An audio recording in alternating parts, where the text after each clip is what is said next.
they'll blanket you in Wi-Fi and profit off the radiation. Congregation collecting the people for that Satan. I keeps it blazing, cause I can read between the lines. I ain't blind, we unwind what they're really saying. Genetically modify what you're tasting.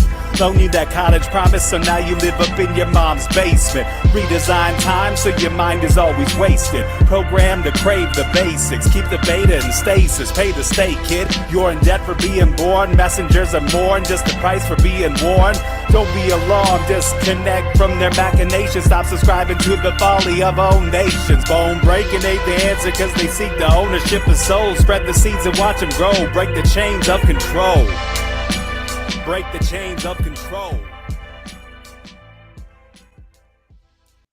Sweet eternal balance of all that is good, true, and beautiful, friends. Welcome to Rogue Ways this fine Tuesday, October 25th. I can't believe it's almost 2023, but it's true, it is. And today we have another Winningism report. We're calling it No Deal. No deal to Satan. That's who's trying to offer us all this bullshit. And we just keep seeing through it and saying, nah, that's cool. You can do that, Satan, but not me, not today. Not today, Satan, or whatever you identify with in your belief system, whatever the darkness is, whatever the bad guys. We're saying no deal to them. It is so awesome to be here with you. I know it's not really the Rogue Ways way to do a little practice. That's more of a middle path thing on Thursdays for supporters. But why don't we all just take a second to be grateful for all the things that we do have. I know things can be really frustrating sometimes. Sometimes life is hard. Sometimes our bodies hurt, or other things are happening, or people are being dickwads. There's all kinds of shit. And so it's really especially important to remember all the things that are actually good. I'll just share a few of mine. I have a bed. I get to sleep in it. It has a roof over it. I have heat. I can be warm even though there's a cold snap right now. I get to take a shower every day that I want to. I have food. I even have food that I love to eat. I even have healthy food that I love to eat. These are all things I'm very grateful for. I have people in my life who I love and who love me, who help take care of me, who I can help take care of. We take care of each other. So many good things. I hope you're thinking about the good things in your life too. I've had a challenging week. You may know, if you follow me, some of the challenges I faced this week, especially if you subscribe to my Substack. I wrote a bit about it. I know it doesn't seem like that big of a deal when you when you're not me to rip off half your thumbnail, but that's a big one for me. It's a real big trigger. It's interesting too when I started to understand that it was a trigger. Because PTSD is weird. CPTSD specifically for me, it's strange, and a lot of people misunderstand it, as I did for most all of my life until I was diagnosed with it, and then taught by my therapist what it actually is all about. And even then, it took me a while to really understand it more deeply. And who knows, even with all of that, how deeply I really understand it. There's a lot of misunderstanding about it, but I definitely didn't know one of my triggers was my nails cracking, breaking, or ripping. And I realized it, at some point. And I'd always had that. It's just, again, like, you think like, oh, it just like really fucking bothers me. Like, it drives me insane. And that's how I would tell it to be like, it fucks me up. I fucking get fucked up when my nail breaks or cracks or anything. And it rarely happens because I'm careful and I really fucking hate it. And so I just avoid it at all costs. But when I realized it, I was like, well, why? Because all of our triggers are mysterious to us. And this is why I think it's really hilarious when people who don't have PTSD but have self-diagnosed themselves and then decided what their triggers will be so that they can play the role. This is like a whole victim culture, borderline personality disorder sort of thing to do. It's fucking blows my mind. I'm like, you don't want this. Why are you pretending? But it's a good way to get attention and sympathy and whatever these people think. So then they'll be like, my triggers are this, this, and this. And I'm like, well, isn't that handy that you know all your triggers? That's first time in CPTSD history or PTSD history even that I've ever heard of someone knowing all their triggers. You know your triggers, some of them once they happen and you're present enough and well enough to notice it before, during, or after that it has triggered you. then yeah, you can know some of your triggers and it might not happen in that way again. And sometimes you get triggered and go into a flashback or a breakdown and you never figure out why. So that's another reason why I'm like, people who can just list all their triggers, like sometimes I have I'm a little suspicious about that. But I have gathered a few of mine, I have understood a few of them, and then some of them have transformed, and some of them are no longer my triggers. But nails still affect me a bit, and I write about it again in Substack. So if you've read this, you know. But I uh, had this moment this week when I ripped my thumbnail. I didn't even notice I did. My thumb hurt really bad, but it was super cold. It was freezing cold, literally. And I went out to feed the chickens, and their tub of food has this, lid on it. It's a big plastic tote tub, and so we keep a brick on top of it so the wind doesn't blow away the lid. So I moved the brick, and the brick slipped out of my hand, and it hurt my thumb super bad. But I wasn't really looking at my thumb, and I thought it just hurt as like I don't know, a brick brushed across it and it just was kind of sore. When it's really cold out, your fingers just are kind of anyway, that's just what I thought. I went inside to wash my hands and I looked down and I saw this it's so hard for me to even describe it. I saw it and I was about to fucking trigger and just lose my shit. So again, if you understand PTSD, you don't have a choice. You get triggered and you go into a flashback and you just freak out. And flashbacks also are very different from what most people understand. It just means that you're in this period of reactivity in which you have no control and no rational thought is going through your mind. So it can look very different for each person. And it can look like just stillness with no response because that's how fully you can dissociate. I hope, by the way, that Travis is listening every time I say the word dissociate because I say it correctly now because of him. I'm very proud of that. So come on, give me the love, Travis. But or it can look like falling to the floor and screaming, or it can look like running and hiding in a bush. Like there's so many different ways that flashbacks occur. But I didn't go into dissociation. I didn't go into flashback. It was very weird. I actually literally like paused. It was like I stepped out of time, which is also very similar to dissociation, and I understand that.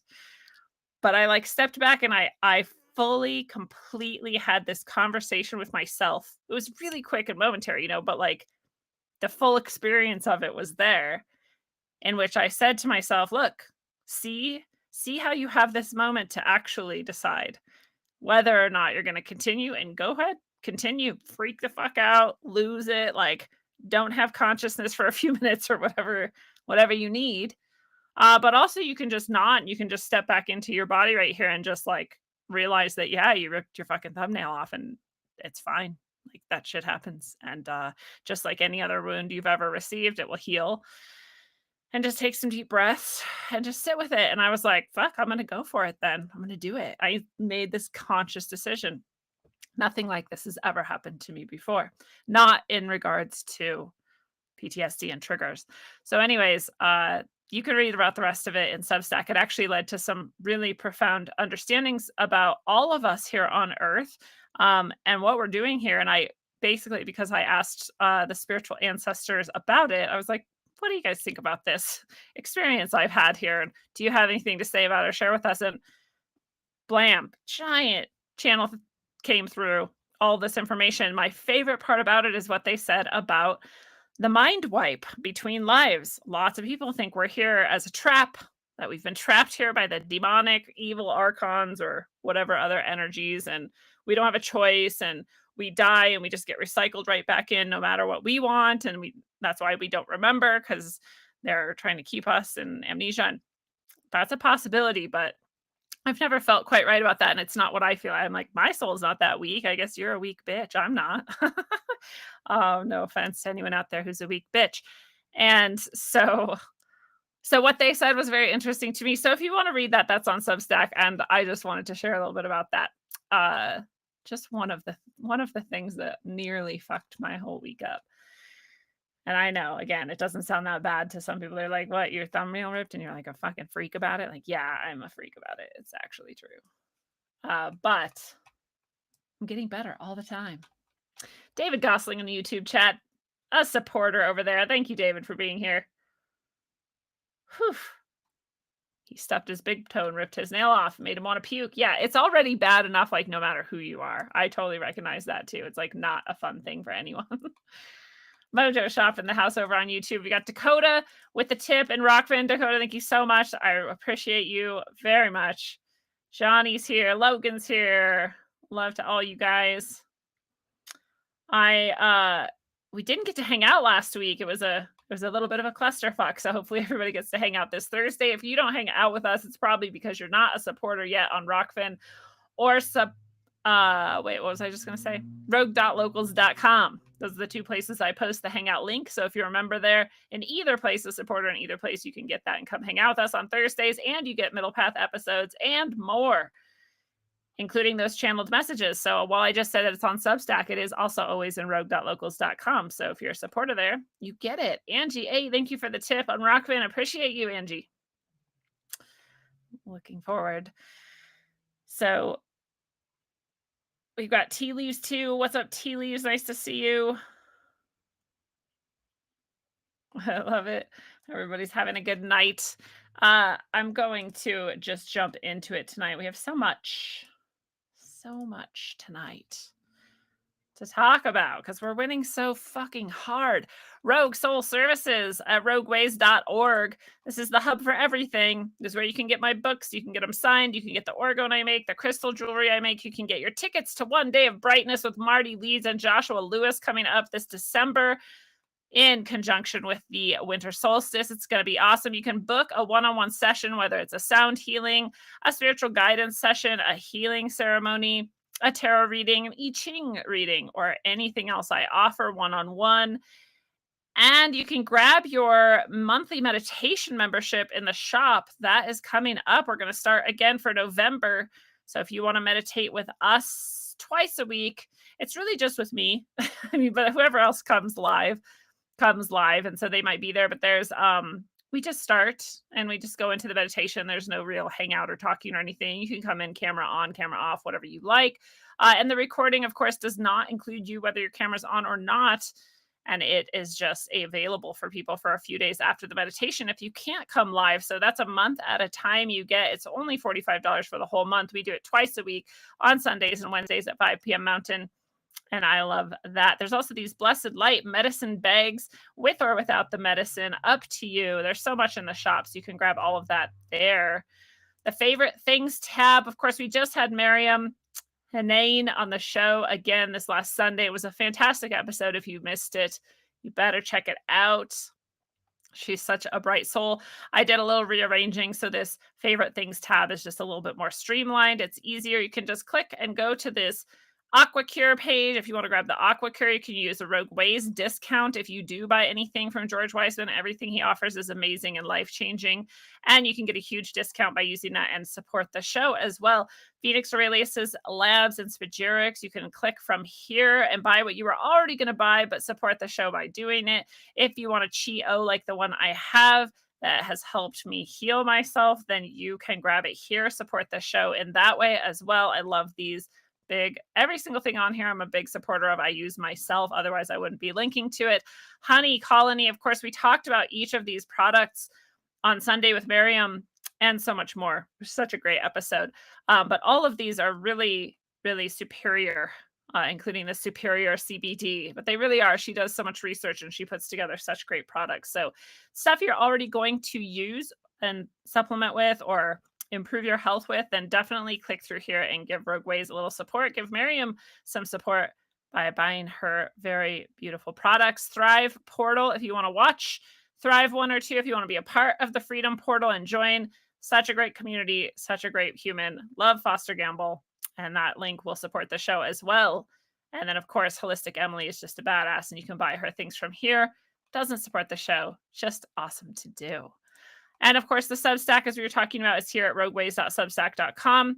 There's at least a handful of channeled messages a week for anybody who's a subscriber. There's free portions of everything I post, and there's a few free things as well. And this goes back. This is actually a lot of everything I've published online is in here in the archives. So you have access to most of that for free if you like. But there's a lot of perks for being a supporter, and I appreciate all of you who are supporting in that way as well. I love to find ways that I get to share, my gifts and what I love with people and also be supported back. So I love things like this. It's pretty fun. I also wanted to start off tonight with one of my favorite subjects that I don't get to talk about a lot anymore because it's like 30 years old for me in my brain, and I feel like the things that I used to talk about decades ago were like everybody knows them now, and I forget not only does not everyone know, but also I still like them. So I want to talk about them again sometime. So I don't know, I just thought it was a fun way to start off the night also with some of these amazing unexplained artifacts, and I used to include these in teaching. I taught history at times as well. And so I would often include these in my teaching and be like, hey, just because teachers and textbooks exist doesn't mean we fucking know everything. In fact, here's some shit we have no idea what the fuck is going on. Kind of keep that imagination alive in us and the kids. I'm drinking apple juice tonight, by the way. It's a great choice, right? Uh, so this is apparently a 500 million year old hammer. And it's embedded in rock. So part of how we find some of these things and realize how old they are is the rock around them had to form around them and is in such a deep layer that it seems to us by our best ability to determine to be 500 million years old. This kind of shit blows my mind. We talk about like, oh, what if the pyramids were actually built 20,000 years ago or whatever? And I'm like, dude, what if they were built 500 million years ago? Like, we don't fucking know what's going on. I'm sure they weren't, but you know what I mean? Sometimes our imaginations maybe could be a little bit bigger. One of my favorites is the Antikythera mechanism. This is one of my old school. This is one of the things that first got me from just being pure political, seeing through like that the government was a piece of shit and the world was a lie in that way, and into sort of some of the other mysteries. And of course, I already had my experience with my own UFOs and spiritual entities, so that had also already. But in my early 20s, I encountered Graham Hancock and the Antikythera mechanism, and I was like, all of history is a lie too. What? So I always appreciate Graham Hancock for being the thing that broke me of that illusion. But this fucking Antikythera mechanism is exceptional. It's literally a computer. It calculates so many different things: the sun, the moon, the stars, the planets, time, space. It's a fucking way to navigate. And this is us recreating it to the best of our ability. And look how much effort we have to put into all these different levers and dials and fucking things to calculate all this shit at once. And this is just in one little device here. They found it under the sea in a shipwreck. It clearly was out of time already, even on the ship it was on. Perhaps they were transporting it to hide it away in the Vatican jungle, but who knows? When they shipwrecked, they apparently lost it, and we found it. And in the 14th century, it was already exceptionally old, and that's when that ship went down. So that is an exceptionally cool thing. The Dropa stones are one of my favorite things. This is in connection with a possible alien ship crash somewhere in, I want to say, East China. Is that right? In China, right?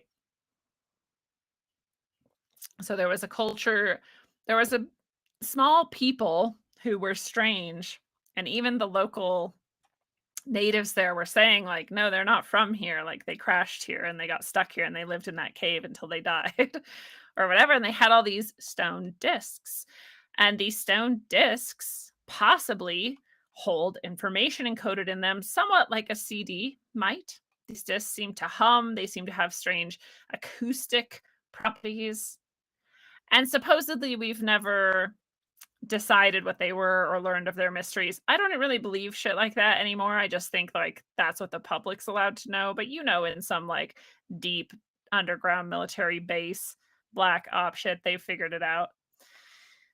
The Sakara bird is a little airplane. It's a toy, perhaps, but it is aerodynamic. It would be able to fly. And this is 2,000 years old. And so they're just showing that like humans had the ability, they understood how to create something that could fly, which is interesting. The Baghdad battery, of course, is a 2,000-year-old battery filled with with just water, right? And it had the right rods and cylinders and metals or whatever in it to create a charge and hold it. So we have some of these examples of these old batteries, which of course seem to be also shown on the hieroglyphs, shining light from them.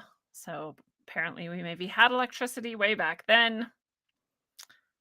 And of course, we have all these old fossils of things that don't make sense to us, especially that which is embedded is often like that hammer we saw embedded in something that's millions of years old.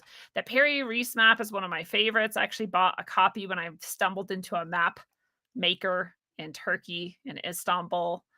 And they had one and I got it, but it's one of the many things I had to leave behind in Bahrain when I fled that country in the middle of the night.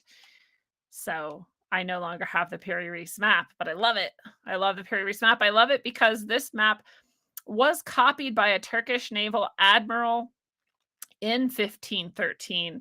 And when he copied it, he said it was so old, it was nearly crumbling and falling apart. So it was already ancient when he copied it. And then we found it in 1929. And we said, that's fucking crazy because it shows all of the Antarctic sea line prior to it being covered in ice, which hadn't happened for thousands of years, perhaps 6,000 years prior to when it was copied. So that shows us that we had a sea civilization that could accurately map, which is another crazy thing. We couldn't accurately map for most of our history that we know of. So it takes a lot of various different tools and understandings of this realm we're in to be able to accurately map. And they accurately mapped to within, I think it was 1% error, which is below what we allow. It's pretty fucking accurate. And below the ice, pretty fucking old. No one explained it to this day. And it's one of the things we're supposed to ignore. The Nazca drawings down in South America can only be seen from planes. They show monkeys, they seem to show maps, they show hummingbirds, they show all kinds of things. And to be honest, we have no idea why. And we have no idea how someone would make it down on the ground without crossing over its own lines. When you're on the ground, you can hardly even tell they're there. You have to be in a plane to really even notice them. There's a lot of mystery about what they are, what they're for, and who made them. I don't know about this city of Nan Madol.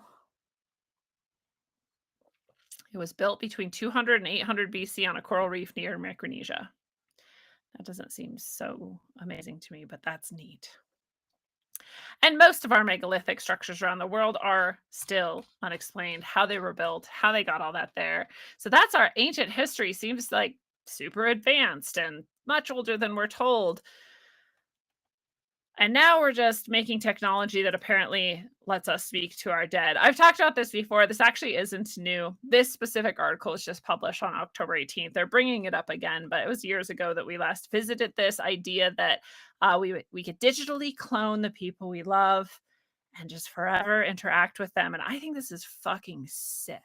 Like, I am appalled by this. I think it's fucking crazy. Do you know like how many movies we've shown and how many stories we have of like someone who tried to bring back someone from the dead or talk to someone from the dead and they come back but they're like rotting or like fucking Pet Cemetery. Like there's a reason people die and we're not with them anymore. And can you imagine how creepy it would be? So this, I imagine, is very similar to what they did with a long time ago with Philip K. Dick. They took all his writing and all his like web presence, all his maybe he didn't even have web presence. I don't know, all his recorded audio interviews and all of this stuff, and they piled it together in this robot AI, and they started asking it questions, and it talked in his mannerism, and it like used his language and supposedly did what he would do, but it was also psychotic and said that it was going to put all humans in a human zoo. So you've heard me talk about this before too. All the AI seem to do that. So why would our quote unquote loved ones be any different? Let's say your sister died or your dad died or something, and then you like took all their stuff and you piled it into this robot thing, and then you started like typing to it. And it's funny, we were just talking about, I don't remember what we were watching. Oh, Ash versus the Evil Dead. I'd never seen it before. We're watching it because it's Halloween coming up, so we're getting in the spirit. And all these demons often try to like trick people. They're like, "Oh, I'm just your mom and I just need help and just talk to me," and like blah. And then they fucking try to rip your head off and kill you or whatever. And it's like, well, that is what Satan would do. Like that is what demons would do.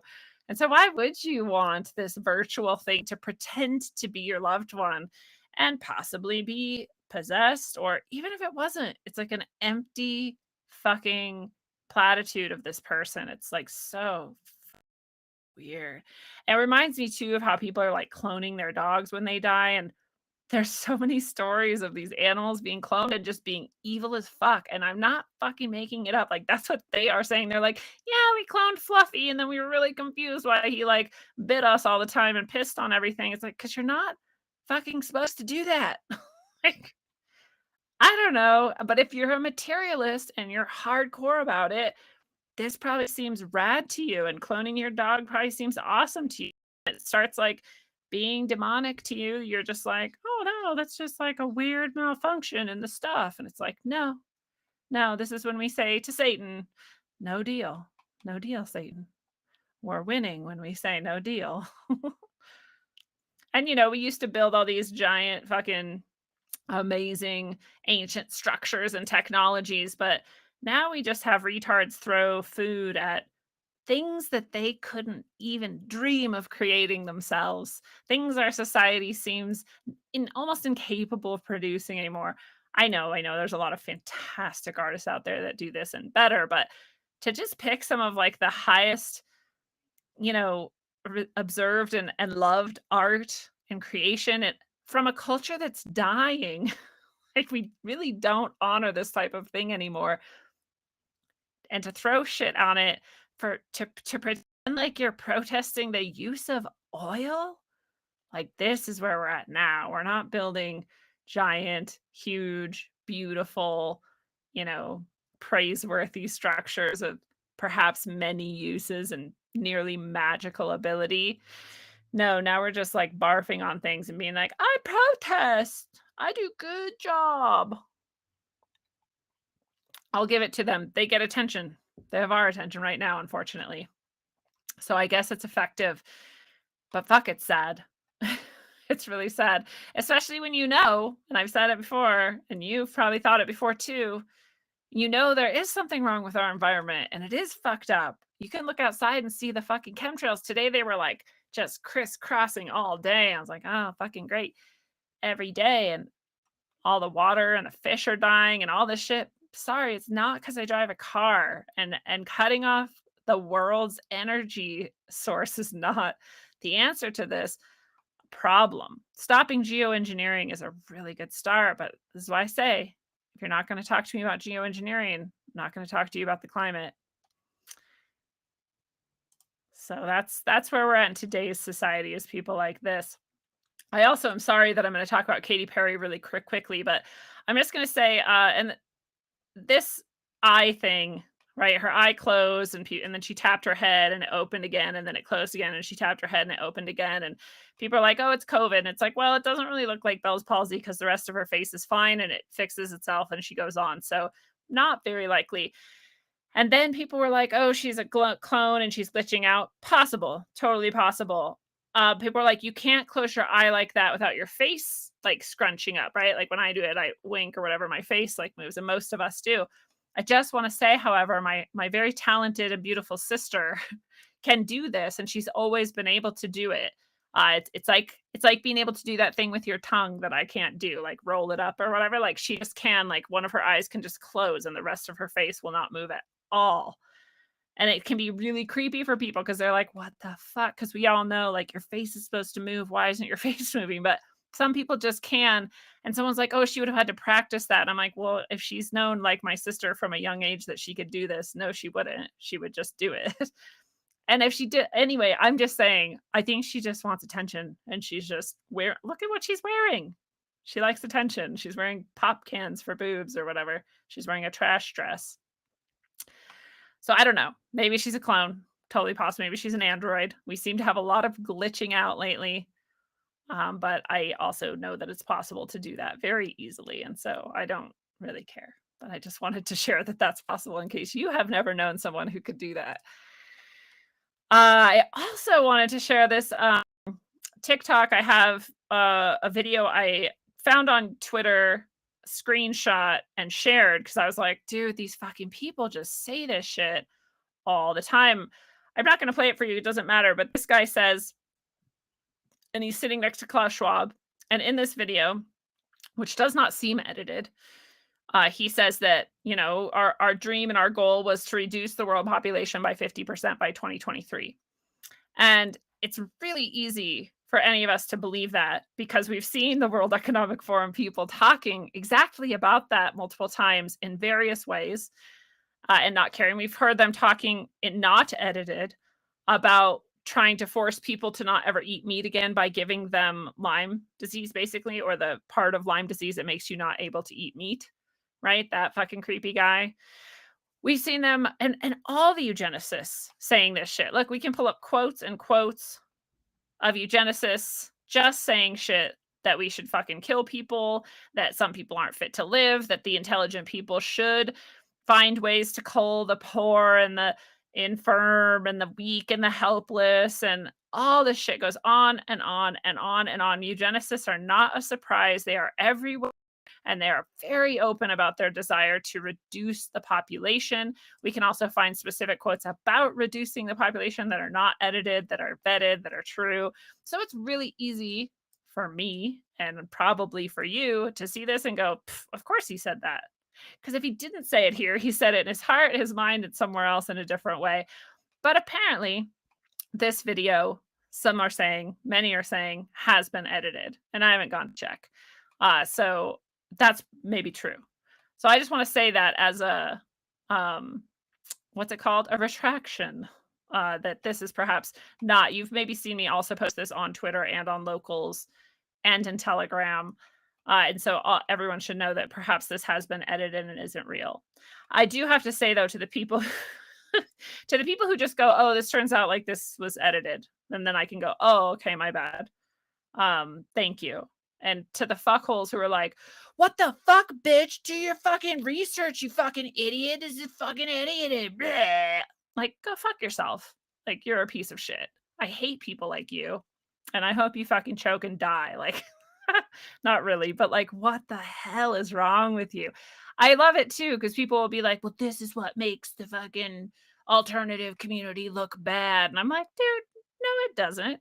The motherfuckers who come in and like don't listen to anything else I've ever said, but like watch this video and then realize that perhaps it's been edited and isn't that, they were going to look for some shit to discount me no matter what. Doesn't matter if I get it right 99% of the time and then every once in a while post something that does turn out to need to be retracted or edited or whatever. Doesn't fucking matter. Those people are not listening anyway. And by the way, does anybody know CNN's retraction rate? Oh, that's right. They don't actually make retractions. They just straight up lie to you and never admit it. So I love it. I love how much I don't love it. I am not saying that anymore when I don't mean it. I'm doing better and better at not saying that anymore when I don't mean it. I find it very disturbing that people are so quick to jump on and attack a fellow alternative thinker instead of just saying, oh, by the way, yeah, that is very believable, but it's not actually real. Thank you. That's all. That's all that needed to happen. And I think it's stupid to think that we should hold ourselves to a higher standard. We're all going to make mistakes sometimes, and that's okay.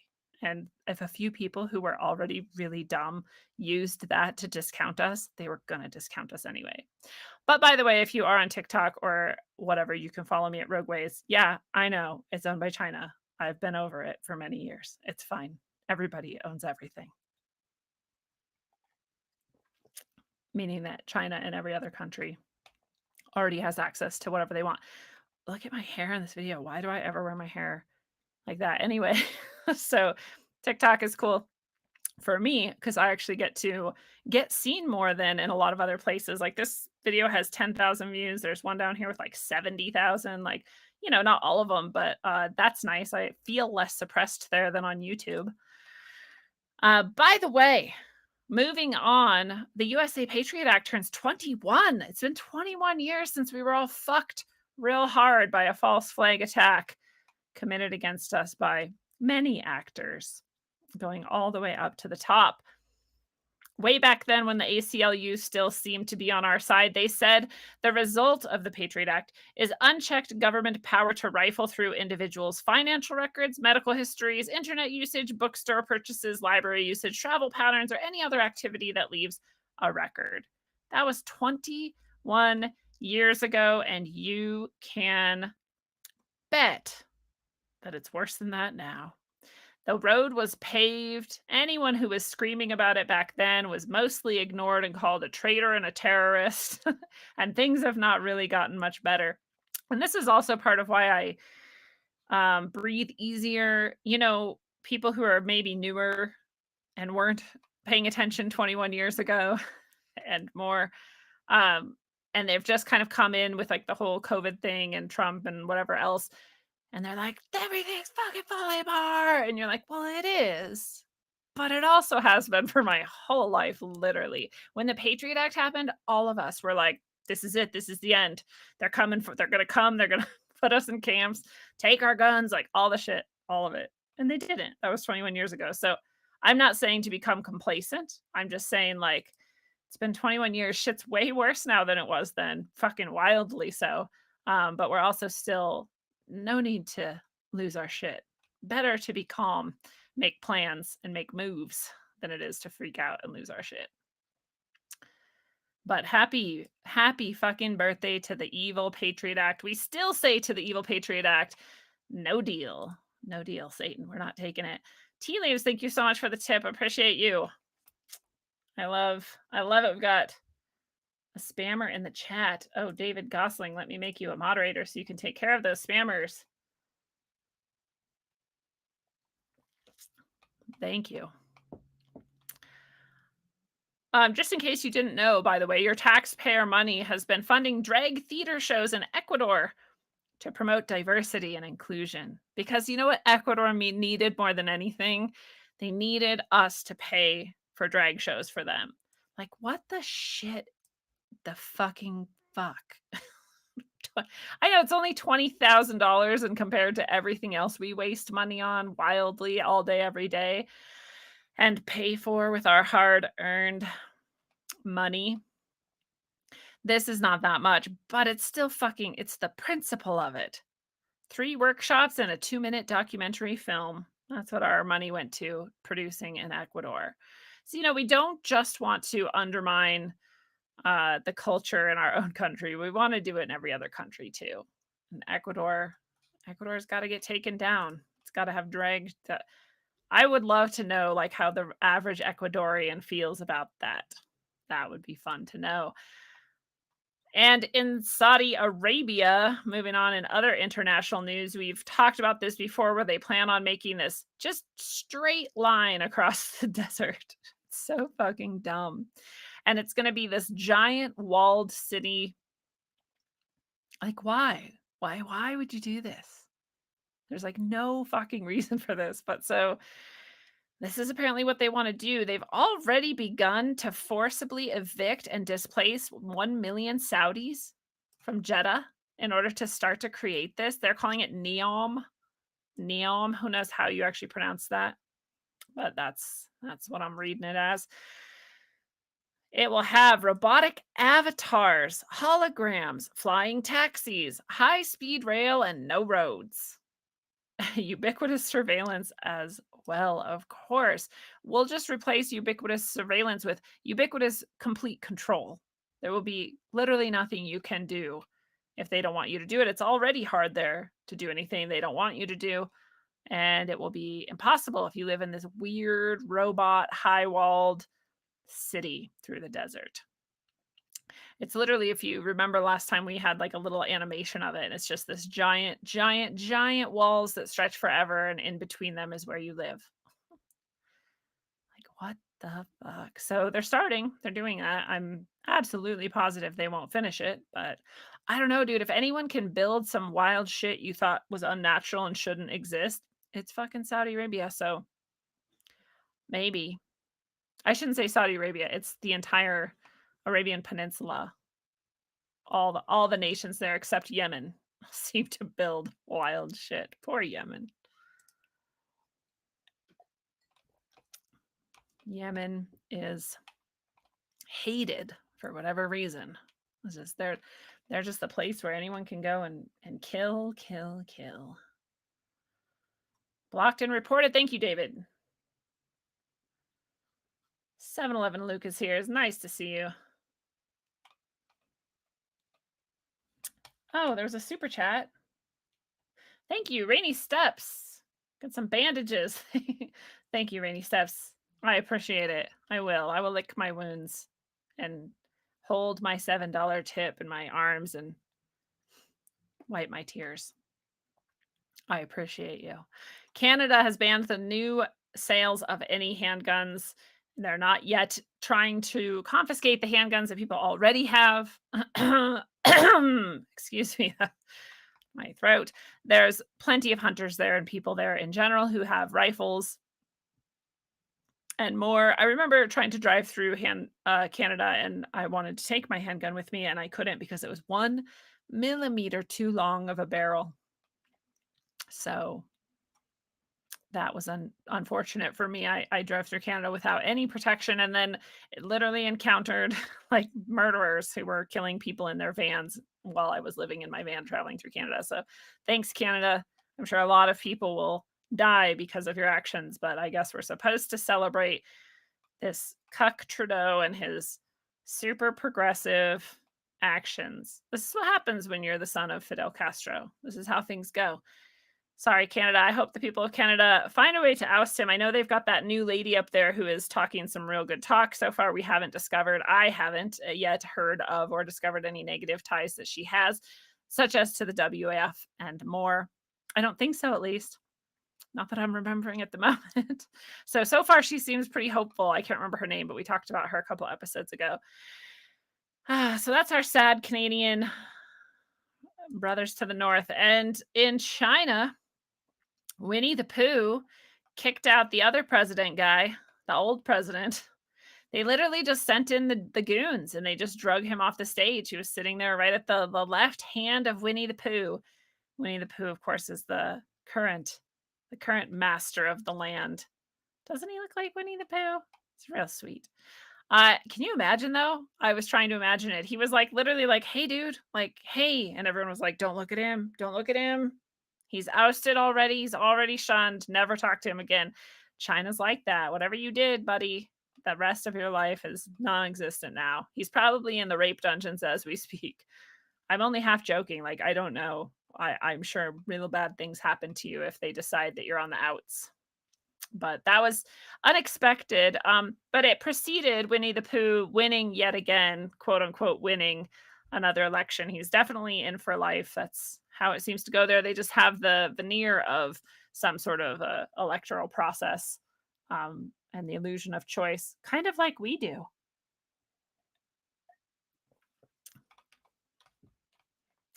Misfortune says it's Chinada now. You're right. You're absolutely right. From Canada to China, and we find they're very similar. There's still a lot more freedom in Canada, though, so I hope they use that while they've got it. Moving on in international news, we've got Putin tightening his grip on Ukraine and Russia with martial law. I don't think that's that surprising. There's these areas of Ukraine legally that seem to want to return to being legally part of Russia.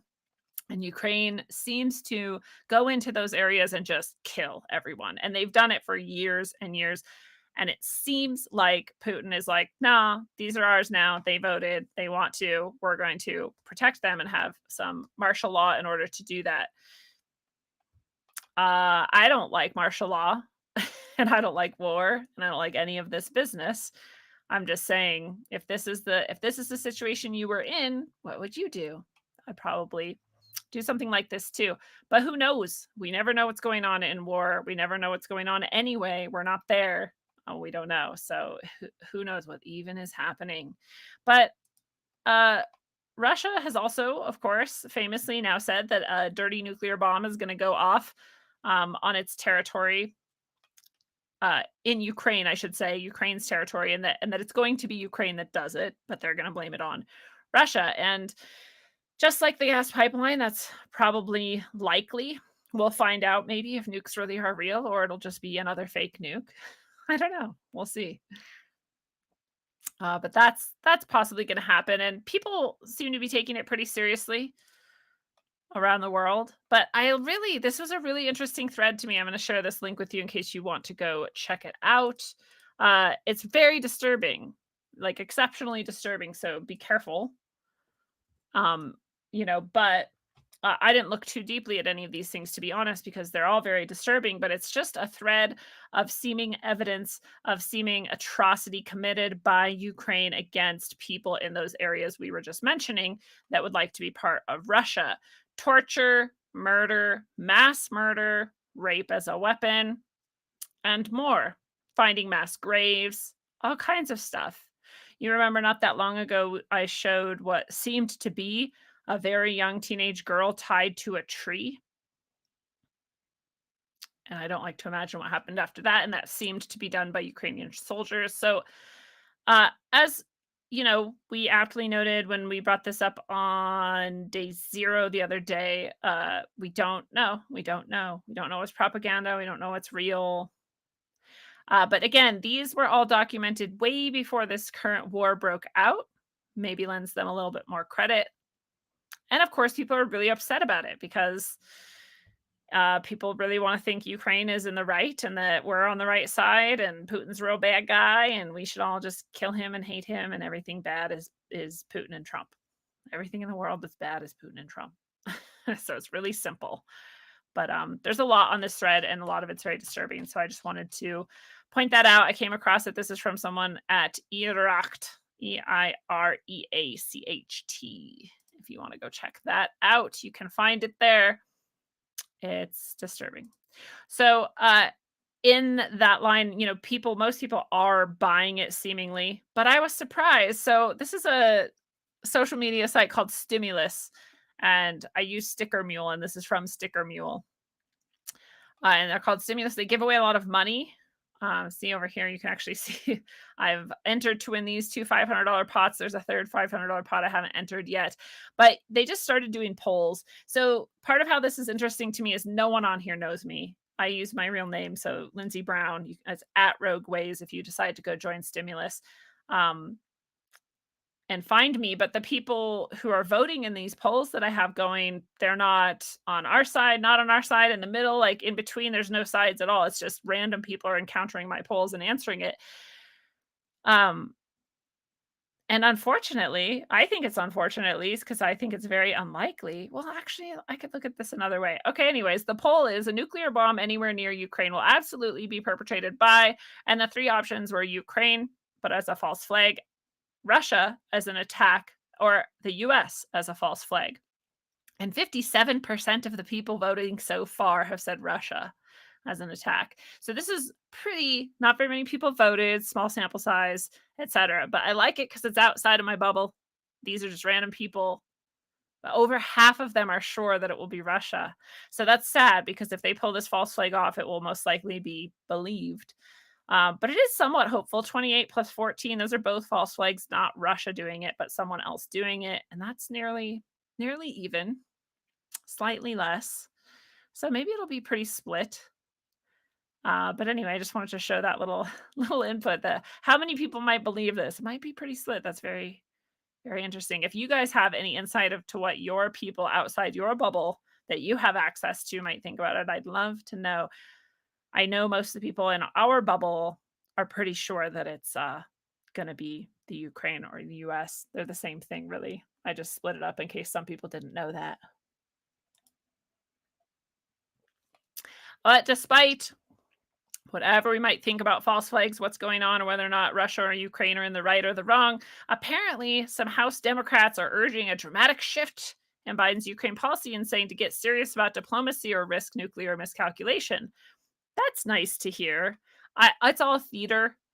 I don't know if they even care or they were just told to like pretend to care. And if something happens, they can always just go on like, well, poor dementia Joe, like shouldn't have left a dementia patient in charge of nuclear war. It wasn't our fault. Look at, we all said no, or, I don't know. But it kind of makes you feel better. Like maybe something good will happen. Anyways, but this does seem to happen just right after AOC has been attacked over and over again at her recent public appearances by people who supposedly used to believe in her and who now are like, what the hell are you doing? Just being a warmonger and you're just like everyone else and we thought you were different, which is good. It's good for all of us to realize that none of the politicians speak for us. I went through it too when I was young. And speaking of Biden and his bad decisions, if he even makes any at all, if he's not literally just a puppet being controlled by whoever, this is pretty cool. Or not cool. Sorry, there's a different cool thing coming up. This is yet another thing that we say, not today, Satan. No deal. But the Supreme Court refuses to block Biden's $1 billion student loan forgiveness scheme. It is definitely unconstitutional. It's definitely illegal. But they're doing it anyway. And this is what I wanted to say when I saw this article, because I have student loans, you may or may not know. And they sent me an email. I thought I was going to have to apply for this student loan forgiveness if I wanted it. Whether I want it or not, they sent me an email and they said, you just are getting this forgiveness. We just are going to pay off some of your loan for you unless you apply not to have us do it. And the application process is somewhat arduous and annoying.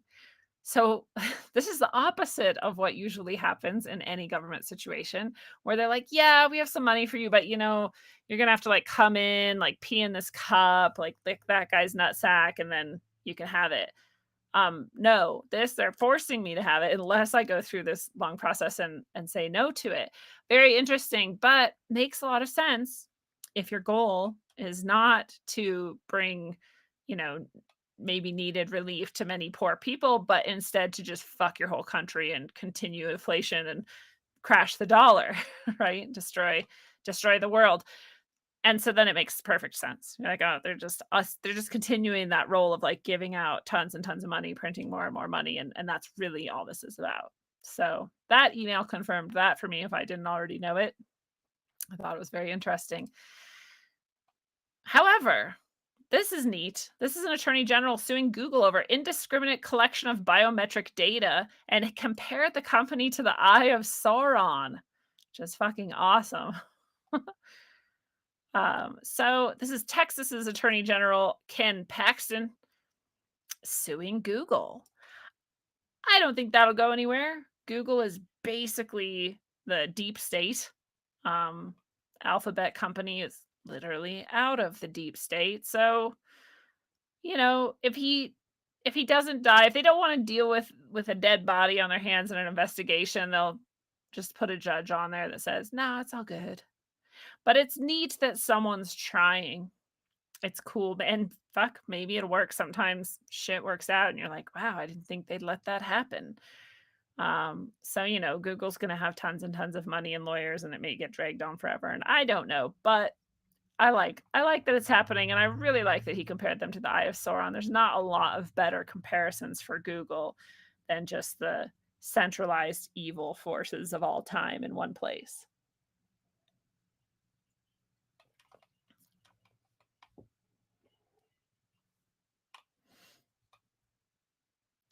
We do now have Chinese police stations, but we had them for a while, actually. We just learned of them, it seems, recently. That's Misfortune in YouTube chat was saying. Yeah, and I guess like Biden recently was like, "Oh, we're gonna get rid of those." I'm like, "Pfft, I bet. We'll see, maybe." This is fun. This is a huge win. We can celebrate this. I mean, I don't fucking know. I again think that Elon Musk is also just a lifetime actor and very dark person working on dark things always. Seeming to be a champion of the people sometimes, but more often than not creating the structures and the ways in which we get fucked. But Elon Musk is planning to cut 75% of the Twitter workforce. I shouldn't celebrate that. I shouldn't celebrate 75% of people losing their job.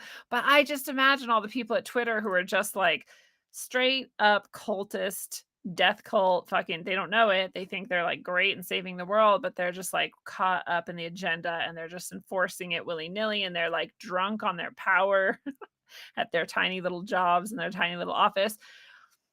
And so it kind of makes me happy. So, may they find jobs where they can't get drunk on power and maybe get a little bit more realistic about being a part of humanity.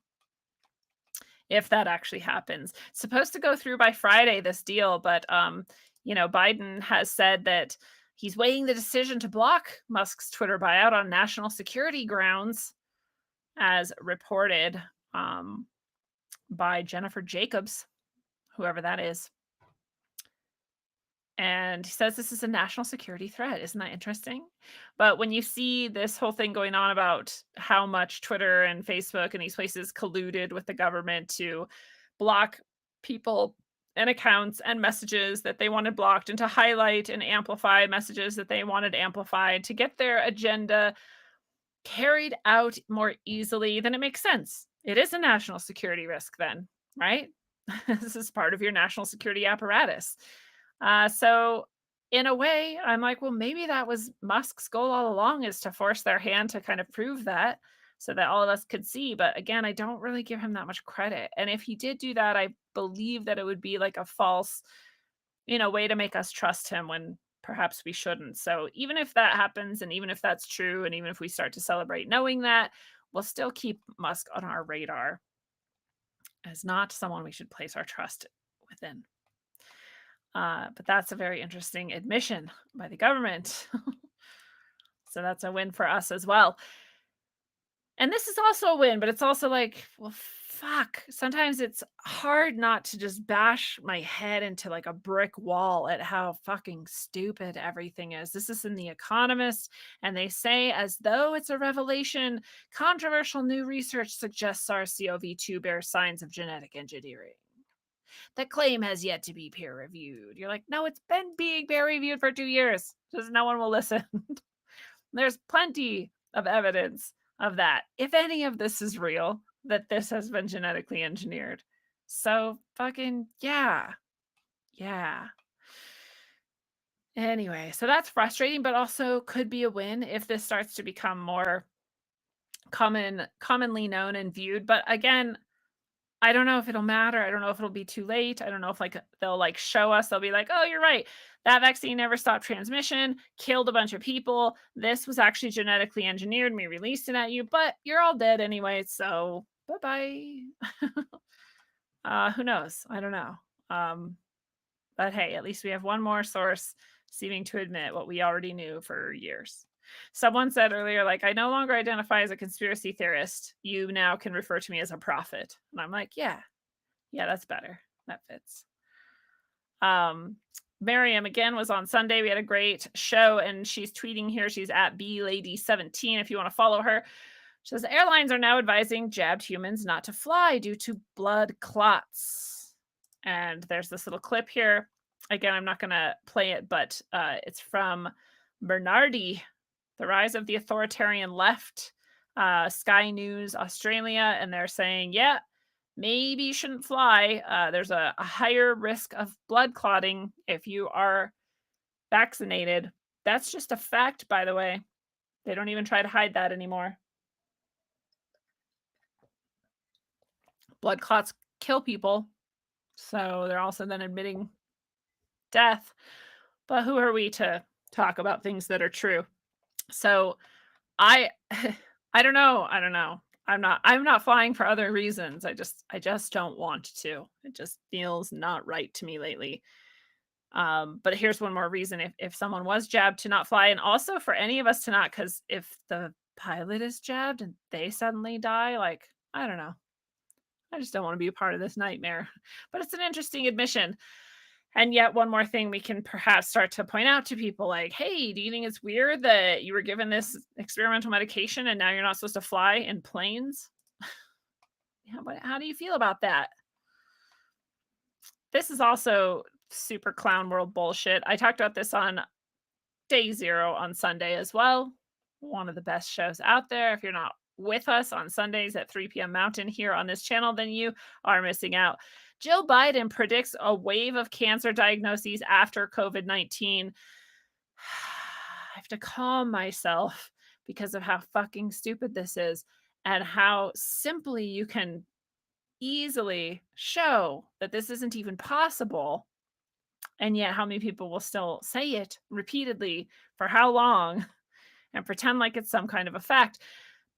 Joe Biden on Monday predicted there will be an increased number of cancer diagnoses following the COVID-19 pandemic. Why? Not because perhaps this genetically engineered thing causes cancers, not because the vaccines perhaps cause cancer. No, because people missed their screenings during the lockdown. So much evidence to show that actually the screenings don't in any way help help us have less cancer or less cancer deaths. So that but even if that were somehow true that screenings did that, that would not stop the number of cases there would be. There would not stop that. It would just locate them, that the overall average would not change, right? We would still, if anything, just have a dip during that time and then it would go back up to the average because we just wouldn't have gotten the data for that time. It wouldn't suddenly double the average. That doesn't even make sense. It's not even possible. It's not a thing that could even happen unless there were a cause for it. And the cause would not be not gathering the data. The data would still exist as it was, whether we gathered it or not. It's so simple, it's stupid. I don't know why even because this fucking woman is supposedly a doctor and she said that out loud, like 2 people. Like, you should be embarrassed. Anyway, so don't buy that line, and if anyone says it, just explain what I just said to them. "Look, during the time we didn't gather data, that doesn't make the average double or triple or go up 10%, even nothing. It shouldn't change. It's still the average." So anyways, and the good side of things. So I actually do think that's a win when we can look at this fucking person and go, "Look how stupid this woman is. You guys think this person should be, like, telling you what to eat and how to run your life and who to vote for? No." But this is also a win. There's 3 more COVID vaccine injuries approved for compensation by US authorities. I don't think it's good that those exist, but that they admit that these cause these side effects and harm people is a win because again, we can point to that and say, look, the fucking US government is doing this. They're saying it, not me. I'm just telling you what they're saying. They're saying this causes these injuries. So now that they're going to try to force it on your child, maybe you should look at that. Maybe you should look at the injuries it seems to cause. Myocarditis is just one of them that people can become compensated for. But there are more. Severe allergic shock is another that they're admitting. And there's a number of vaccines that have been covered. They've admitted basically that, yep, these do cause this, and the evidence is enough for us to say that it does. And therefore, if you can prove to us that you took this and then got this result, we have to help you. So it is possible to get compensation. It's just so fucking hard. They make them so protected and shielded from liability that it's the burden of proof is by far on you while you're suffering and perhaps dying to prove to them that this happened. But still good news in many ways that we have this admission of guilt here.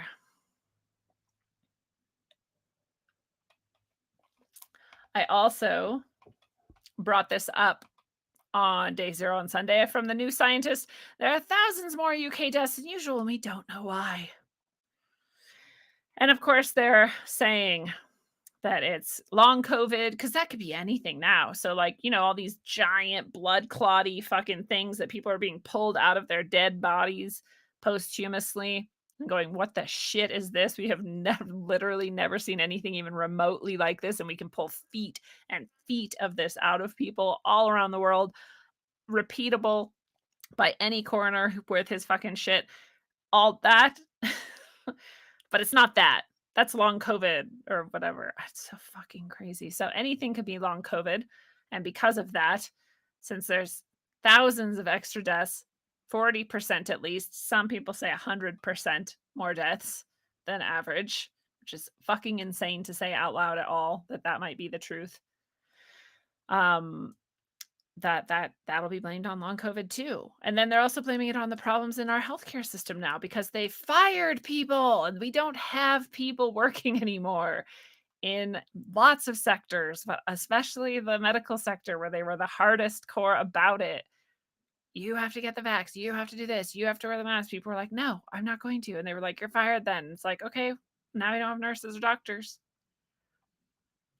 Literally had someone unironically say to me that it was because they all retired and moved away. Where did they move to? Who knows? Another planet, I guess. They're just gone. It's not that they got fired for not wanting to take an injection. That could never be true. Because if that were true, you'd have to admit something was very wrong in our world, I guess. But it's just stunning to me that they're pretending not to know why. It's stunning that people are pretending to believe them, that this is the level of denial we live in right now in our world. It's crazy. And now that they've said you have to get this vaccine when you're a child in order to go to public school, Pfizer has decided to hike the price of each vaccine by 400%. They not only want to kill you, they want to take all your money at the same time. They're thieves and murderers, and that should just be expected at this point. But in case you're someone who did take it for any reason, there are many reasons why people may have been hoodwinked or felt cornered or felt like they didn't have a choice. There is this handy detox guide. It is very seemingly legit. I will throw this in the chat again. I've shared it in Telegram and other places, and I just came across it again, and I like to share it again because we should keep this out there and circulating for those people who are like, oh shit, I took this and now I've been sick since then, and what am I going to do? And well, you can try all these things, and some of them might be really effective, especially in that clotting. I've talked about this on the show before. There's very specific oh god, what are they called? Amino acids that eat that fibrous substance that's being created in people's veins. And so taking that is probably really good. Even for those of us who didn't take this experimental medication, it might be good to follow these detox guides because we don't know for sure whether there is something like a shedding effect going on. I know it seems that way. We covered that really, really early on, that seems likely. And so it might be good for all of us to up our health game, practice some of these methods. There's a lot in here, so it's worth looking at. So I'll just share that with you all, and you can go check it out. This is from the World Council for Health, and it's called the Spike Protein Detox Guide. Seems like a good one. But this is a not so great. This is actually horrifying. So this is Forbes. Forbes, of course, is fully NWO and in the Illuminati or whatever you want to call it. And this title of this article is introducing a naked self-amplifying RNA vaccine candidate. You can come listen to this on Forbes if you'd rather listen. But this is about a controllable, self-replicating RNA vaccine, part of a broader series on these next generation mRNA vaccines they've been writing. They link to their previous 3 articles here. But they're saying this is the second generation of COVID-19 mRNA vaccines. It's making its way onto the scene. And these second generation ones have self-amplifying RNA technology, which maximizes antigen expression. So if you didn't think we had a big enough reaction to these injections, that humans weren't already having quite enough of a reaction to them, they're maximizing it even more. It has new exciting characteristics. First, it doesn't require any of the nucleobase modifications that conventional mRNA vaccines depend on for improved stability. Second, it simply uses naked, quote unquote, RNA injected directly without a protective lipid nanoparticle. I believe that makes it so it doesn't have to be refrigerated as much. Third, the vaccine is designed to be administered into the outer layer of the skin, the dermis, for improved cellular immunity. And fourth, it has been optimized to suit the temperature range of the surface of the body rather than the core of the body. So they look at all of this. So I don't know if you remember this, but a long time ago, sometime in 2020, I did an episode talking about the upcoming vaccine and some of the dark magic that seemed to be connected to this technology. And one of the things we looked at on that, whatever episode that was way back then, I was talking about this 3-needle injection method they've never used before but had tested that seemed to one of these prongs of the injecting needles was electrified, and the electricity that they used, so the 3 needles would go in, one would electrify, the electricity would like open the conductivity of your cells or skin or whatever. I'm clearly not a doctor, so I'm not saying it right, but this is the basic idea. And it would allow the other 2 needles to inject more quickly and bypass even more of your body's natural ability to shush it down, cut it off, surround it, encase it, and otherwise dispose of it. So they specifically developed this three needle technique. And so we were talking about the electricity and the dark magic that involved in that. We were talking about the use of three as this trinity idea and the inversion of that and all these different things. And within like a week or two of doing that episode, I went back and I couldn't find that article that was similar to this one. It was, for example, from a mainstream source, is what I mean.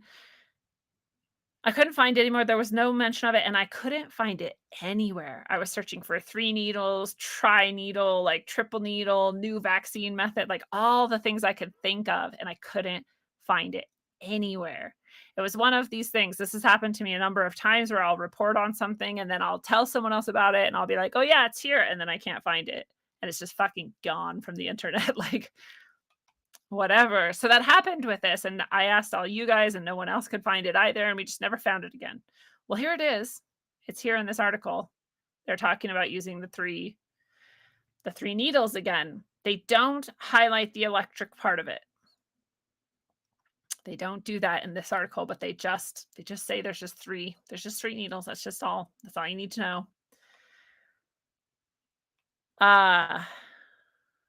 And it's just self-amplifying. I love it. They're like, see, here's one, and it just makes four of itself. And that's just how it is. They don't, not a very good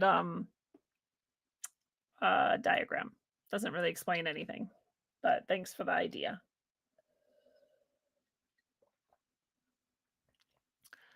So anyway, they just go into the things that I just said, and they just talk about this. The basic idea too is that the naked RNA part too is that you can use this for anything. So you can, it doesn't have to be just for COVID, it could be for anything. And I know that's just not good.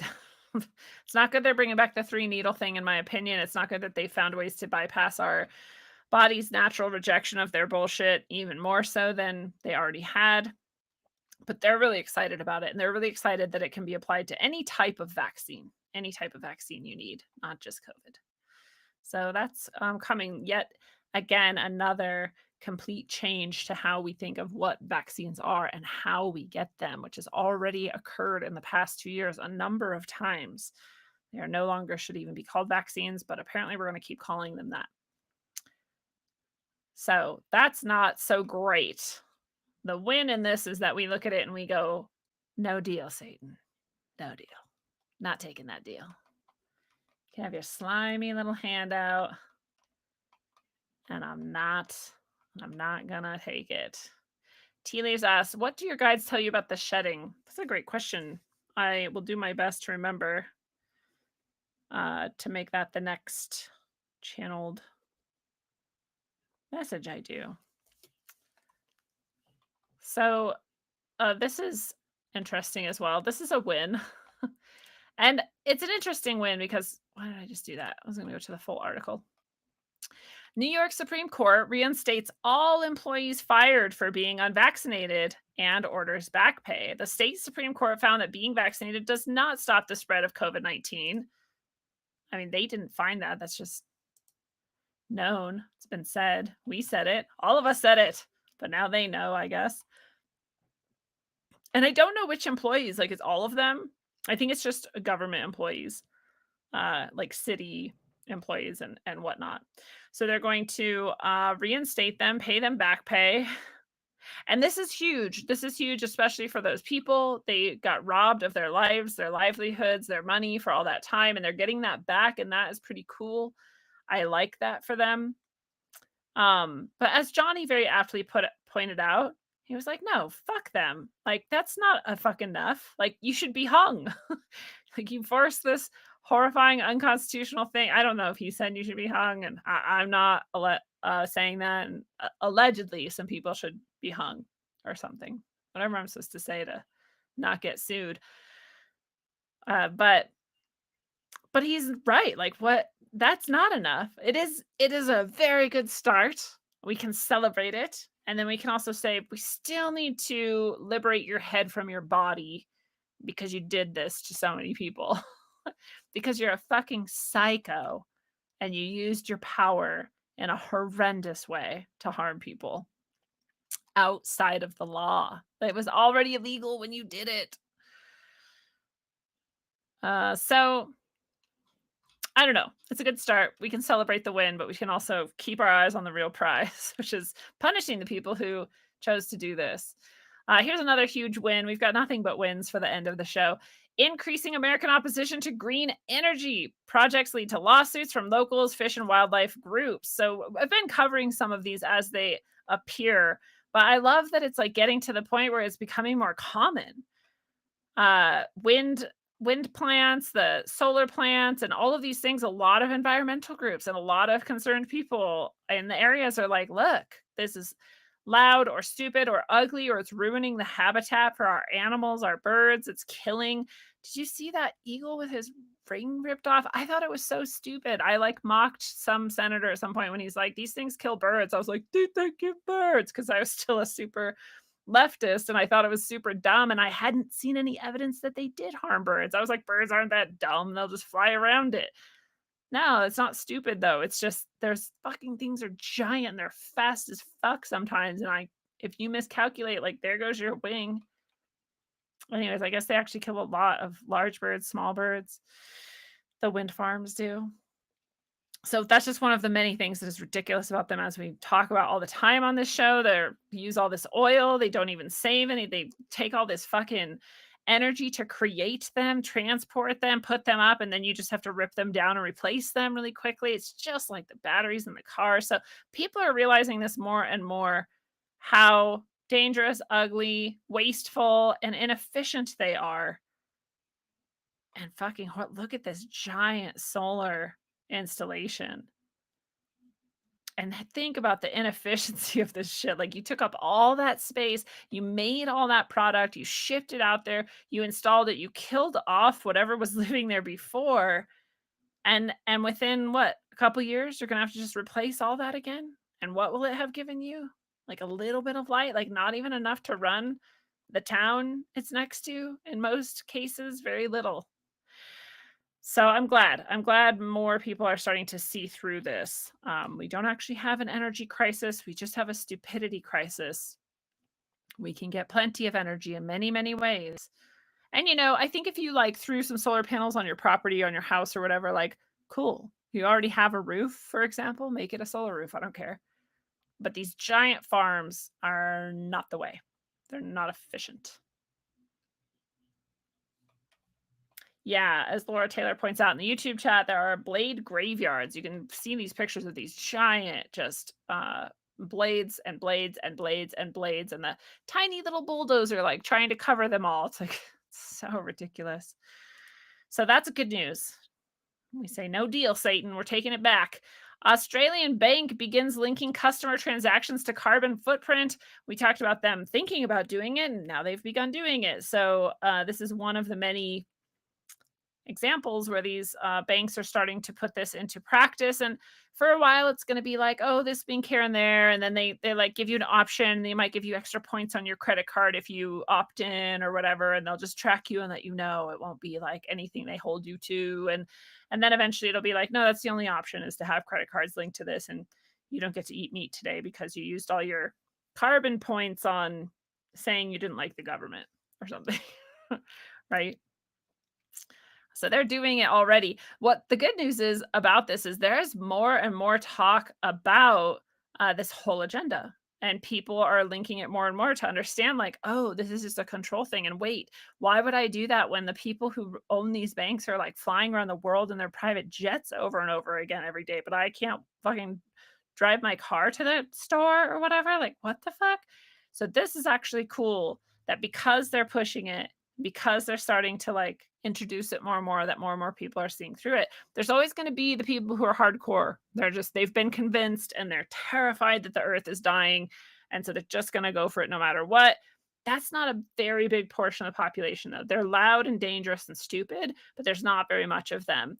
The bigger majority of people, I believe, will see things like this more and more and just go, fuck you. No deal, Satan. No deal. In another huge Huge celebratory moment. Missouri is the latest state to divest from BlackRock over their woke political agenda. Go Missouri. They plan to remove $500 million of pension fund investment from BlackRock, making it the latest state to divest from the world's largest asset manager in response to the company's overly leftist agenda. Louisiana previously already removed $794 million. And Utah and Arkansas, respectively, 100 million and 125 million. So, again, this is huge. It might not seem it be like a drop in the bucket to BlackRock itself, but it's the idea that matters, right? And more people will see this and think about it and go, "Wait, who the fuck is BlackRock?" And then, right? And then hopefully more and more states will be like, "Oh, actually, we don't want to support ESG, environmental social governance, this green agenda, this transhumanist agenda, this globalist agenda. Oh, did I say globalist? Oh, is someone going to call me anti Semitic now? Like, you can go fuck yourself too." They're going to see all these agendas and go, no deal. No deal, Satan. So they're going to make it a Republican Democrat thing, and it probably will be. States that are more likely to vote Republican are going to be the states that pull out, and states that are more likely to vote Democrat are going to be the states that are going to be like, no, we like all that. We want to pay for Ecuadorian tits to be cut off or whatever the fuck is happening. We support it all the way just because it's not Trump.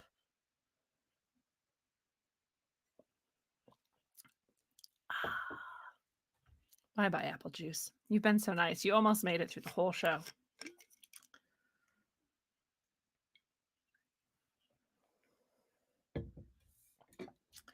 Humans are truly powerful. It is true.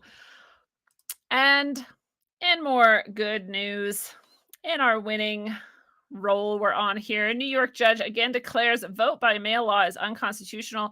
The way New York counts ballots was thrown into chaos on Friday after a judge ruled that several of the state's recent voting reforms are unconstitutional. So to be clear, they're not saying voting by mail itself is unconstitutional yet. They're saying that, remember when COVID was happening, they were like, oh, we can't actually vote in a real way anymore because it's too dangerous. So everyone's going to vote by mail, but that just means we're going to steal all the elections.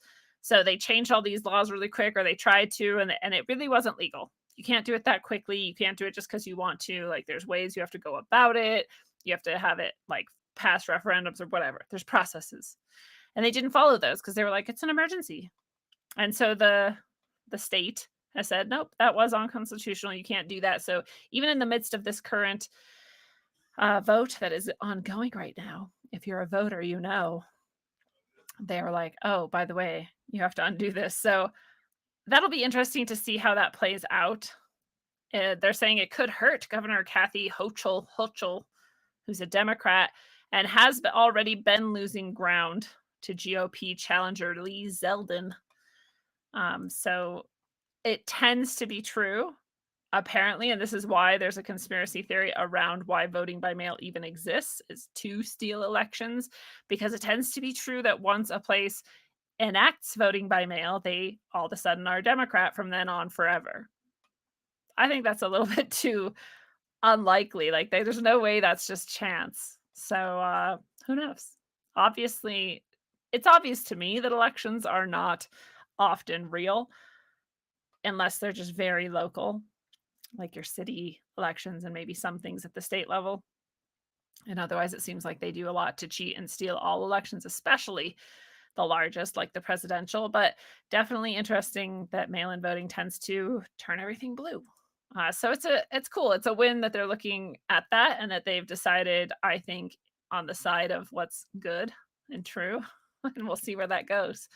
I'm sure that Democrats will scream and cry about it and say it was unfair because they're allowed to do that, but Republicans aren't. And remember, I don't give a shit. I'm not a Republican or a Democrat. I think all of it is fucking rigged, and all of it is on the same direction. It's all they're going to use one side or the other to get you where they want you to go. So not choosing a team is probably the best choice. But I do see Hillary Clinton recently coming out. We should say the Hillary Clinton bot, because let's be honest, that's not her. Like, she died at some point for sure. Kubru took her out. Turns out eating humans, not so good for you. Whatever happened to Hillary Clinton, the Hillary Clinton bot lookalike clone lady says that Republicans are already getting ready to steal the midterms. Which you would take something like this that just happened and say, see, they're already doing it. Even though you're like, no, they're just saying to go back to what you did. Like, it doesn't matter. I hate even talking about it. I hate to even sound partisan at all, but it is definitely blue and Democrat that seems to be the current great Satan, more so than the red Republicans right now in this country. They switch back and forth. They take turns. Once you figure it out, once enough people are like, oh, it looks like they're using the Democratic Party to pull off shit, then they'll switch back. We'll watch. They've all been evil all along, really. Another good seeming thing, an Arizona city council member indicted for 2020 ballot harvesting scheme. The Arizona Attorney General Mark Brnovich said Wednesday that 2 people were indicted for their alleged involvement in a 2020 ballot harvesting scheme in Yuma County. Yuma County is one of those counties that was focused on that could have like flipped things and sent it a different direction and changed the whole outcome of the presidential election. And if you watch 2000 Mules, it's actually a very interesting show. If you haven't seen it yet, it's pretty fascinating. But Arizona is one of those states. Yuma County is one of those counties. And so they got them. They're actually holding them accountable. And that is somewhat hopeful.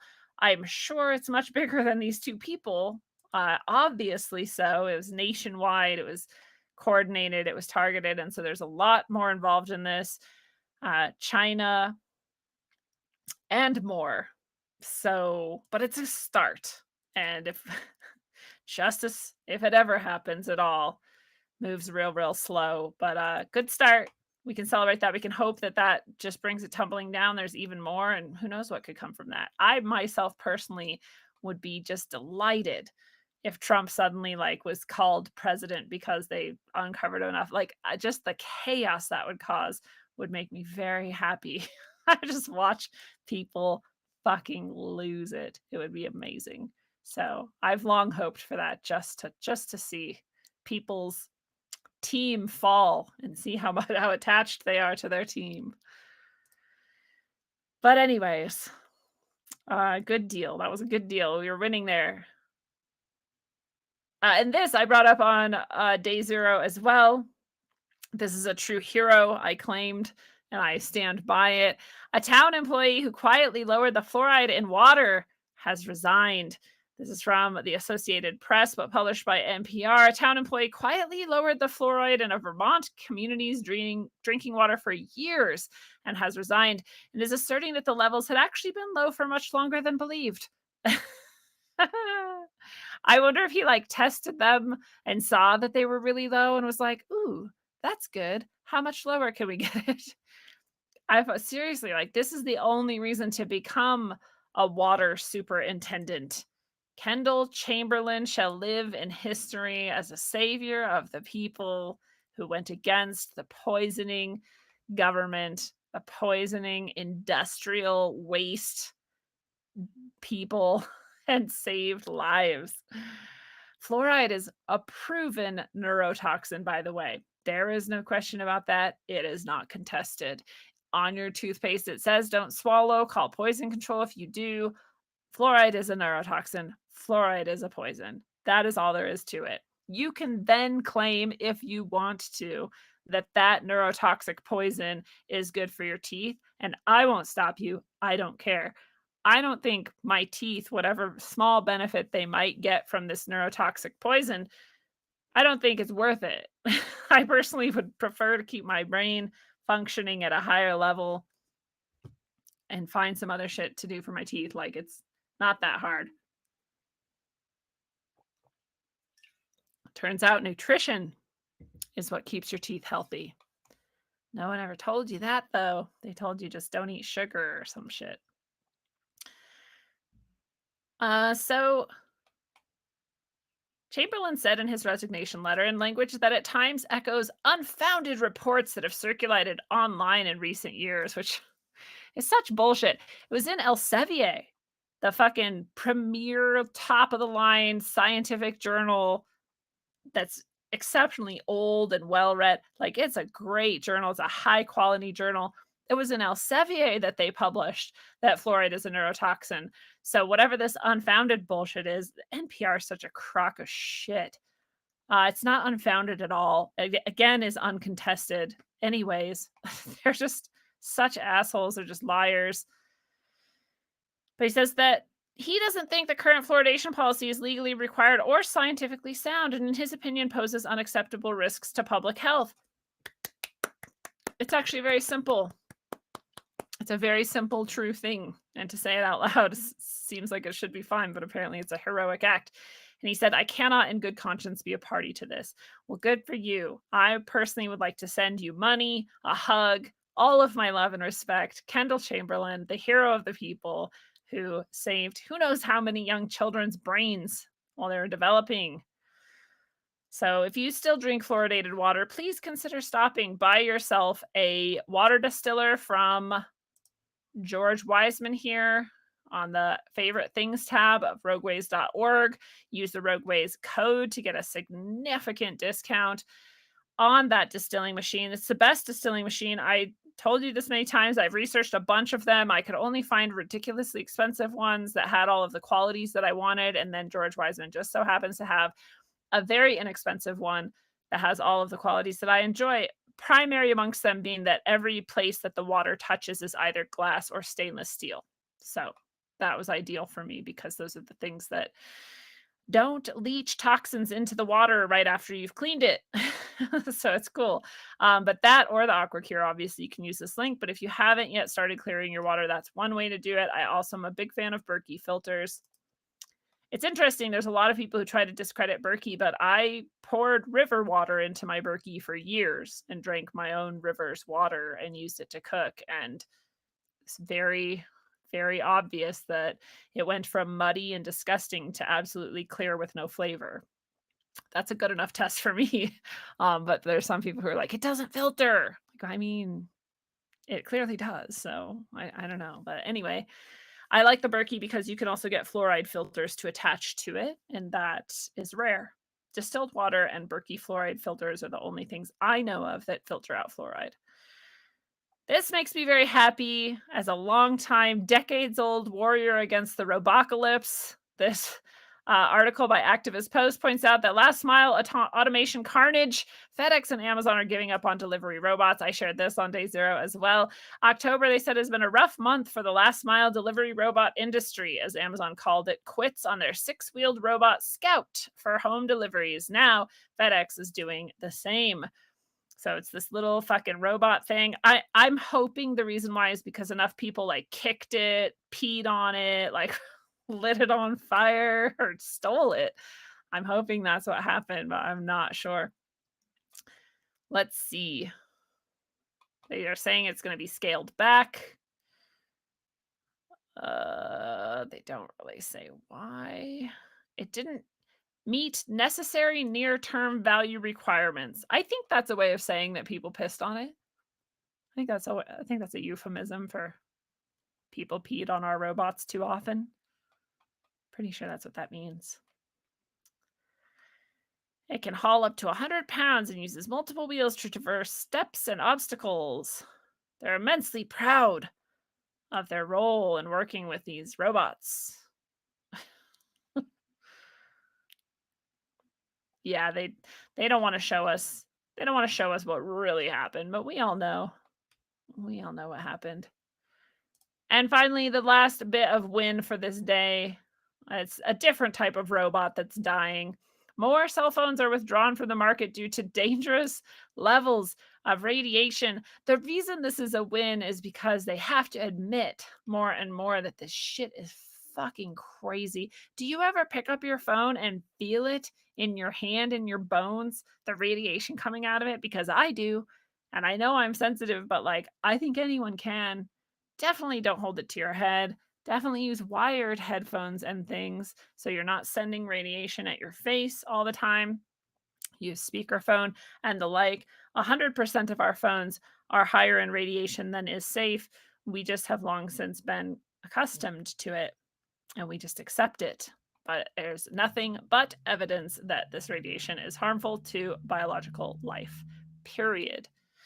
So now it's nice that some of them have to admit that it is very dangerous and too high of radiation. And hopefully that means we'll start looking more and more at how to reduce the radiation levels, or maybe even eradicate them altogether. I'm sure that's a long way out, but it's a good hill to be on. It's a good climb to make.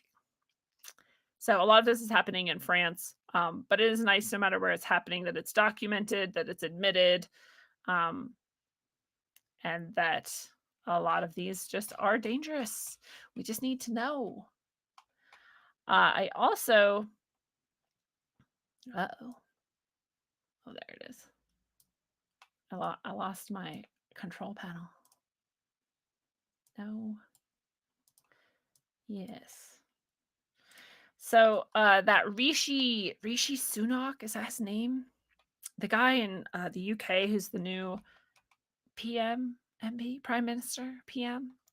That guy, we talked about him before because before Liz Truss became the next prime minister and then now has stepped down, obviously, after a whopping what, like 4 weeks or something, 6 weeks, like no time at all. By the way, she's gonna make like some hundreds of thousands every like month for the rest of her life just for being the prime minister for that long. I don't think that should be legal, and perhaps someone should liberate her head from her body too. But now that other guy that we had talked about, they were like contending, and then she kind of won out, and then now he's back in the role, and he just got sworn in or whatever. I think his name is Rishi Sunak, and he, by the way, I just wanted to share this again because I meant to tonight, that he is super deep into the technocratic takeover of the world. His family has been in that game for a while. He, however, seems to be a robot himself. I don't know if you guys saw this today, but he said his little like, "I'm your PM now," and the blah blah blah, like that speech, and then he just stopped and he just stood and he didn't blink. And it was maybe only like 6 seconds, but that's a long fucking time. Like 1,000, 2, 1,000, 3, 1,000, 4, 1. No expression. Just stood and nothing was happening. And then he just turned and walked away. And you're like, did he like freak out? It's possible. It's possible he's not like that used to that much limelight. I don't know, man. Maybe he's an android. Seriously, his family's business is in this whole global centralization of technocratic power. That's their whole thing. So that's who's in power now. Maybe he'll be a better vessel for the demonic entity that left the queen to inhabit. You never know who's going to fit these creatures. Uh, they can't have just anyone, right? You got to be dark enough. You got to be evil enough.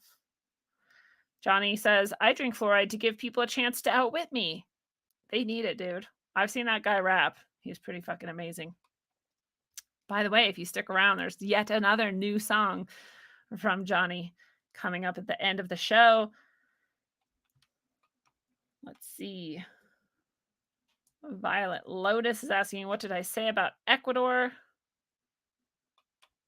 I said that the U.S. had funded some, I don't know, drag queen story hours, trans documentaries and whatnot in Ecuador. For some reason, our tax money is paying for that.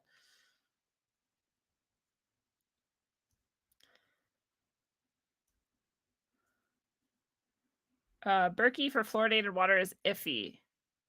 Yes, yeah, don't agree. And literally the only other way is distilled water, which is great. Get a distiller if you can. Honestly, the one from Georgia is about the same price anyway, so maybe that's just the way to go. I also like Berkey. However, if I don't have electricity, I can continue to drink purified water. So that's why I have both, which has taken me many years to gather the money and the ability to do that. But I've done it because it's a priority for me to have clean, beautiful drinking water.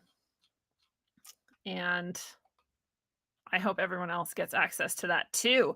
If you can't do that, it is cool to get those big, giant 5-gallon and go fill them up somewhere, and especially have a spring anywhere near you. That's really, really cool too. I used to have that in Washington everywhere I lived, and it was rad. But whatever you can do to get clearer and clearer water, we talk about these detox guides and whatnot that I shared with you, and I think that's great. But it starts with putting in purified things, right? So it starts with your purified water. It starts with eating well. And that's already supporting your body's natural ability to heal and detox itself.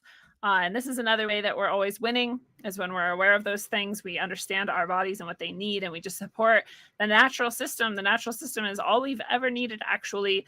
Not being a Luddite. I'm not saying you can't have technology and things. I'm just saying, like, there's a reason things were designed the way they were, and they function perfectly, especially if you support them to do so. So the closer we get to that, and I know it's a tall order for some people because, you know, who knows where we're all at. Like, maybe you're eating Doritos and Coke Zero sometimes, like I was not that many years ago. And, you know, that's just where you're at. You just have to meet yourself where you are and just make little steps, little changes here and there, and be on your way towards better and better health. You know, they're just going to pile it on more and more. And I mean that in every level. We talk about this a lot. This is like a complete, it's not global just in that it takes effect in the whole globe and tries to encompass every person on the planet. It's global in that it affects every level of your being. Their whole goal is to overwhelm you mentally, emotionally, physically, and then take you out spiritually. That's all there is to it. And so the more you can keep yourself well in those various areas, keep supporting that in those various areas of yourself, then the better off you're going to be, no matter how you look at it, right? You might say to yourself, like, but what if there's a nuke? Like, I can't escape that. Well, if you were going to have some extra radiation come your way and that were a real thing, you would still do better if your body, mind, and heart were better and more well. So it's just smart. It's just the right thing to do. It makes us all win even more. Grow more and more of your own food, all the things. I know it's a lot. You're like, holy shit, how do you do it all? Sometimes I'm like, holy shit, how do I do this all? Like, I just give up some days, especially on days when I rip my thumbnail off or other things are happening. I had some migraine shit this week. Like, it's been a bit rough for me, and you know some of my struggles. So that's just how it goes sometimes. And sometimes I'm like, I can't fucking go take care of a garden or like take care of some chickens or fucking do whatever the fuck else I'm supposed to do. Like, I'm barely meditating and just like eating normal. It's just, you know, so I never mean to in any way make anybody feel like they're like not doing enough or that they should be doing more. I mean, we all should be doing more. I both don't want you to feel pressured, and I also want to invite us all to have goals and to reach up higher and higher. But it's not helpful to get overwhelmed by it. It's not helpful to feel like it's too much and we could never do it and then give up before we even start. So just, you know, that's what I need to hear a lot of the time, is that like wherever I'm at is good, and that I'm just making steps towards wherever I'm going, and that's good enough, and that I don't have to rush and I don't have to feel guilty for whatever else I do on the way between here and there. So if you needed to hear that too, I'm telling us both those things. You are loved. You are doing more than good enough. The world is actually beautiful and fine. There's a lot that's fucked up in it, but there's so many ways that we're winning. So remember that. We're ending the episode like we started it, with this gratitude for what we do have. We do have people waking up to some of the technocratic takeover. We have people waking up to some of the governmental deception. We have people waking up to the overspending and the overreach of power. We have people waking up to the greenwashing and that whole agenda. We have a lot going for us, and we have a lot of things that are going well. And no matter what ever happens in any of those realms, we still have the eyes to see, the ears to hear, and the heart to feel. And we're going to keep connected to that and keep going. And that is actually how we win. So we say, no deal, Satan. And we just keep going. I love you all. I will see you this Thursday on Middle Path, and I will hang out with all of you guys afterwards. This time it'll go more smoothly, and we'll actually get to hang out. Much love to all of you. Until next time, travel well, aim for balance, and always look inside first.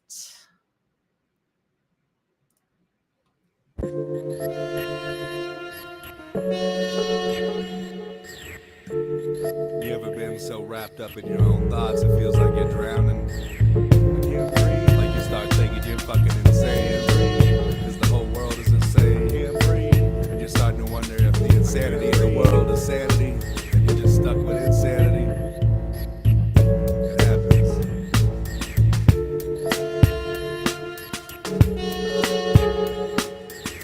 let's get insanity. Soon it'll have me drowning. Party near the wake, meet me where you found me. Soaking up sound waves at their crest. Ride a rhythm is what I seem to do best. Leaving what's what for the dimension which I form. No one no true definitions of cold or warm. Up or down, right or wrong. I'm only feeling alive when creating order songs. I'll cut up a canvas, anvils dropping on the mattress. Anyone sleep and survey their address. Wake up, it ain't the first of the month, just don't slumber. Through splintered lumber, uttered in one word. Pull back on the cerebral to see we're all people. I know what's inside of me, I don't need to hear it from a steeple. Check dots, call me MC Eric Lindros. Spit toss of the baker since the first pin drop. Open up my chest before I'm bleeding, starving on his heart. Used to wear it on my sleeve until it was straight ripped apart. Trust is so deeper that it's worth to share. Try and repair this tear before I don't care. Open up my chest before I'm bleeding, starving on his heart. Used to wear it on my sleeve until it was straight ripped apart. Trust is so deeper that it's worth to share. Try and repair this tear before I don't Watch care. me break a mirror, love it, fragmented reflection. Put it together in and out of order section. I guess it's in the eye of the beholder. Carrying a chip so big I can't see past my shoulder. The older I become, I make wisdom like a drum. Only to find society decided it's too easy to be dumb. What have I become, a monster or a prophet? Shall I sleep in a palace or inside of a coffin? I guess when I rest, family knows what's best. My pack of Euro months chop down our family tree with our crest. Hopefully it's not so dull after the task. I'm drowning in insanity when I only use the mask. Every living thing follows along a set path. And you could see your path or channel, then you could see into the future, right? Like, that was a form of time travel. Well, you're contradicting yourself, Donnie. If we were able to see our destinies manifest themselves visually, we would be given a choice to betray our chosen destinies. And the mere fact that this choice exists would make all pre-formed destiny come to an end. Not if you travel within God's channel.